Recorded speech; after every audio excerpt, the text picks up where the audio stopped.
Bueno chicos, y siguiendo con el tema de comunicación, hoy día vamos a hablar sobre un tema muy importante, porque todos tenemos un origen, también la comunicación tiene un origen. Así que hablaremos nosotros sobre el origen de la comunicación y cuál es el logro del día de hoy. Vamos a finalizar la sesión. Los estudiantes, o sea, ustedes van a reconocer la importancia de los orígenes y las funciones del lenguaje. Dos cosas fundamentales. ¿Ok? Muy bien. ¿Cuándo se origina el lenguaje? ¿Te has hecho esta pregunta? Bueno, habría que preguntarse cuándo puede ser. Existen dos teorías y vamos a analizarla cada una. ¿Okay? Los orígenes del lenguaje, ¿no? El origen del lenguaje sigue siendo un enigma actualmente y probablemente en el futuro siga siéndolo. De todas formas, existen una serie de teorías que intentan afrontar el tema, aunque ninguna de ellas son comprobadas. ¿Okay? Dichas teorías se dividen en la teoría divina y la teoría evolucionista. ¿Okay? Como les digo, son teorías, no están comprobadas, pero de alguna forma tienen una lógica que le dan un enfoque de lo que es el lenguaje. La teoría divina, ¿no? La teoría divina se encuentra en el libro del Génesis. Nos dice que fue Dios quien le otorgó al hombre la capacidad de dar nombre a todos los seres de este mundo. ¿Okay? Según esta teoría, esto ocurrió justo en el momento en que la creación del hombre comenzó. ¿Okay? Antiguamente solo existía un solo idioma que desaparece por intervención de Dios, por un castigo divino. Es decir, cosas muy puntuales. Lenguaje universal, Dios interviene y hay una multitud de lenguas. ¿Okay? Todo empieza, como se dice en el Génesis, y por la presencia de Dios. Esa es una teoría divina que nos dice que el lenguaje pues, se da de esta forma. Pero también tenemos otra teoría, ¿okay? que son las teorías evolucionistas. ¿Okay? Están de acuerdo con que el habla apareció debido a la necesidad de los seres humanos de comunicarse. Dentro de estas teorías tenemos primero la teoría onomatopéyica. La teoría onomatopéyica, que es esta de acá, ¿no? Afirma que el hombre comenzó a hablar imitando los sonidos de su alrededor. Onomatopeya, ¿no? Hay una figura retórica que es onomatopeya, donde se utilizan los sonidos, ¿no? Claro, acá esta teoría indica que el hombre imitaba los sonidos, ¿no? De su alrededor, ¿no? De esa forma se inicia el lenguaje. Pero también hay una teoría de las exclamaciones, ¿no? Que es esta acá, teoría de las exclamaciones, que se fundamenta en el hecho de que el hombre emite sonidos para expresar sus sentimientos. Si se observa un niño en sus primeros años, observamos que se comunica con exclamaciones, ¿ok?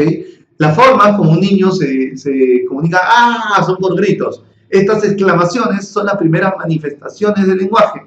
Entonces ya vamos viendo dos teorías, ¿no? La onomatopéyica y la de las exclamaciones. Ahora, también, ¿no? Están de acuerdo con, tenemos que hablar sobre otra teoría, ¿no? Que es la teoría de la repetición o mecanicista, ¿no? Que es esta de acá, teoría de la repetición o mecanicista.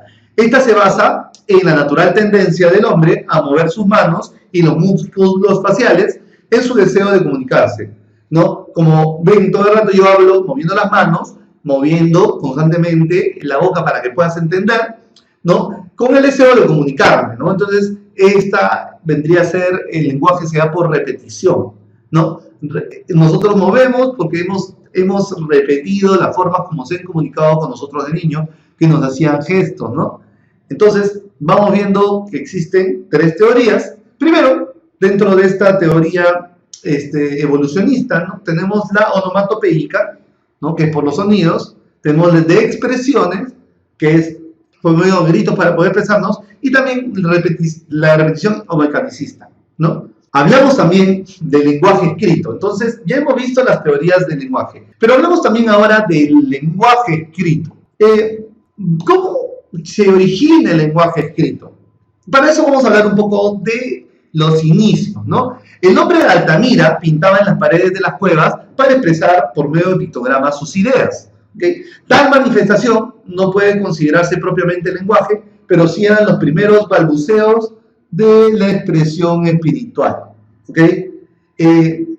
Podríamos decir que el hombre siempre ha tenido esta tendencia a querer transmitir lo que ha hecho, ¿no? Y en Altamira podemos ver que se dan estos primeros grafitis, ¿no? Estas primeras manifestaciones que son los balbuceos de una expresión espiritual, ¿no? Gracias a esta manifestación, ¿no? La pintura rupestre, que empezó siendo naturalista, plenamente figurativa, fue estilizándose hasta dar pasos a las figuras abstractas, ¿no? Pasamos también, entonces, de este lenguaje escrito, de pasar de mostrar, de repente, formas, animales grandes, a abstraer. Podemos decir que esa abstracción es el inicio también de la forma abstracta como nosotros escribimos, ¿no? Esta transposición de las cavernas hacia nuestro papel y lápiz, ¿no? Es interesante hablar de eso.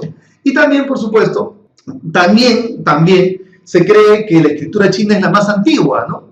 O sea, pasamos de Altamira a la escritura china, ¿no? De la parte rupestre, de la parte de las cavernas, pasamos a esta cultura china, ¿no?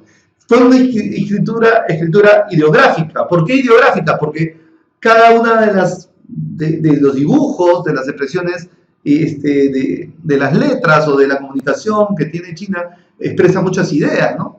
En sus principios, y solo por evolución ha dado paso a los grafismos casi indescifrables del chino moderno, ¿no?